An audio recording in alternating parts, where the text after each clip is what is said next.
Scholarship एक्झाममध्ये 90+ mark मिळवायचे आहेत, मग ही कंप्लीट स्ट्रॅटेजिक नक्की फॉलो करा. तर बरेच स्टुडंट तयारी करतात पण ते योग्य पद्धतीने करत नाहीत. तर आज आपण step by step perfect study plan, practice trick आणि स्कोरिंग स्ट्रॅटेजिक पाहणार आहोत. चला तर मग आपण बघूया.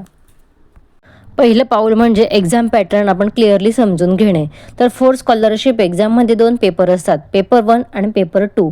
तर दोन्हीमध्ये मॅथमॅटिक्स, इंग्लिश आणि इंटेलिजन्स टेस्ट असते. तर यामध्ये मॅथ्सचे 50 क्वेश्चन, इंग्लिशचे 50 क्वेश्चन, इंटेलिजन्स टेस्टचे 50 क्वेश्चन, अशा प्रकारे टोटल 150 क्वेश्चन असतात आणि प्रत्येक प्रश्नाला 2 मार्क्स असतात. अशा प्रकारे 300 गुणांचं ही एक्झाम असते. तर आपण सर्वप्रथम एक्झाम पॅटर्न क्लिअर समजून घेतलं तर आपल्याला कुठेही प्रॉब्लेम येत नाही आणि त्यानुसारच आपण अभ्यासाची स्ट्रॅटेजी बनवायची असते. मॅथ्स सोपा असतो पण सिली मिस्टेक जास्त होतात आणि इंग्लिश स्कोरिंग सब्जेक्ट आहेत आणि इंटेलिजन्स टेस्ट फास्ट असतो. त्यामुळे 90+ मार्क मिळवण्यासाठी आपल्याला या तिघी वेने फोकस करणं खूप महत्त्वाचं असतं. मॅथमध्ये आपण ॲडिशन सबस्ट्रॅक्शनमध्ये सिली मिस्टेक करतो, त्याकडे आपण लक्ष दिलं पाहिजे. नियमित प्रॅक्टिस ही देखील महत्त्वाची असते. रोज 1 ते 1.5 तास पुरेचं आहे, पण कन्सिस्टन्सी महत्त्वाची असते. त्यामुळे आपल्याला एक्झाम इझिली क्रॅक करता येते. मॅथ्स, इंग्लिश, इंटेलिजन्स या सगळ्यांसाठी आपण डेली प्लॅन वर्कआउट केला पाहिजे आणि त्यानुसारच आपण अभ्यासामध्ये सातत्य ठेवले पाहिजे. त्यामुळे आपण एक्झाम क्रॅक करू शकतो. मॅथ्समध्ये मार्क्स कमी होतात कारण केअरलेस मिस्टेक. हे स्टॉप करण्यासाठी 3 रूल आपण पाळले पाहिजे. First, step by step writing केलं पाहिजे. सेकंड, युनिट आणि नंबर्स आपण चेक केले पाहिजे. आपण घाईघाईत आपण युनिट किंवा नंबरमध्ये आपण मिस्टेक करतो. त्यानंतर लास्ट 5 मिनिटे आपण फक्त रिचेकिंग केली पाहिजे.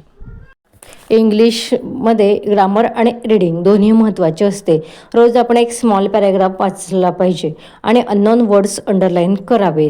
त्यातूनच आपली व्होकॅब्युलरी ग्रोथ होण्यास मदत होते, म्हणजेच आपल्याला नवनवीन शब्द कळण्यात मदत होते. 90+ मार्क मिळवणारे स्टुडंट्स एक गोष्ट नक्की करतात, टेस्ट सिरीज सॉल्व करतात. यामुळे त्यांची स्पीड, ॲक्युरसी आणि एक्झामचा कॉन्फिडन्स वाढतो.